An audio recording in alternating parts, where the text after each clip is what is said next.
Hey everybody, Scrap and Salvage here, back from a little estate sale pick and going to show you what we found today. Found these two Empoli Decanters. Empoli is a place in Italy, west end of Italy. They made a lot of these for the American market. Empoli is famous for their glass.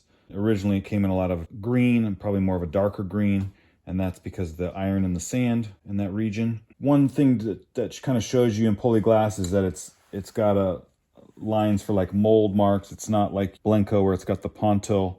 And I'll show you, I did find a piece of Blenko. This is another piece of Empoli. This is a really good, nice, big 26-inch decanter, decorative.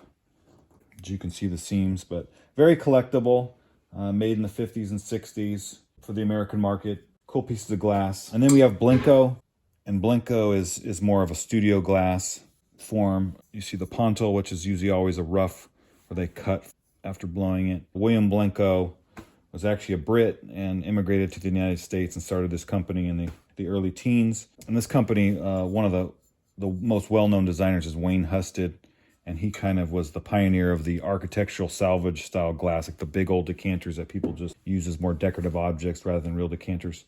This is a fun find. I like the look of it. I haven't really found much Blenko yellow glass before, so we might keep this one and get rid of the rest.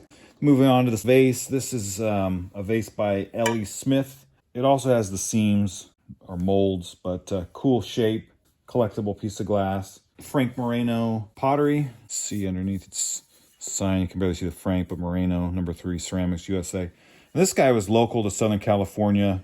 40s and 50s was this era of his pottery, well known for the bright colors and high gloss, drip glaze.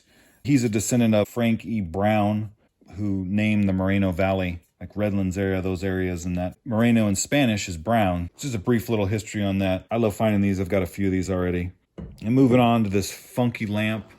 I don't know who the manufacturer is, and probably late 50s, early 60s, somewhere in there, or maybe even late 60s, not too sure. But if you know, please comment below. It's fiberglass, spaghetti, spun, little shades. I'll turn it on for you. It's got like a 2 or 3-way switch, so 2 of them light up, and then they all, 3-way switch, they all light up. But man, when do you see these? I scored on this. Very funky, overbuilt, but just a cool piece of mid-century lighting. Love that. So moving on, have this little, I don't know, chip set or ice cream set, and I believe this is made by Blendo, like the little purple. And then we also found this little cocktail set made by Blendo as well. That's the fun, colorful, decorative, vintage piece. So this was the find. It was at an estate of an elderly woman who had passed, and her family was getting rid of all of this stuff, and she had a very kitschy house full of glass, like all kinds, you name it. I just picked a few. I didn't buy too much. Some of it was a little bit too much for my interest. This is the finds for today.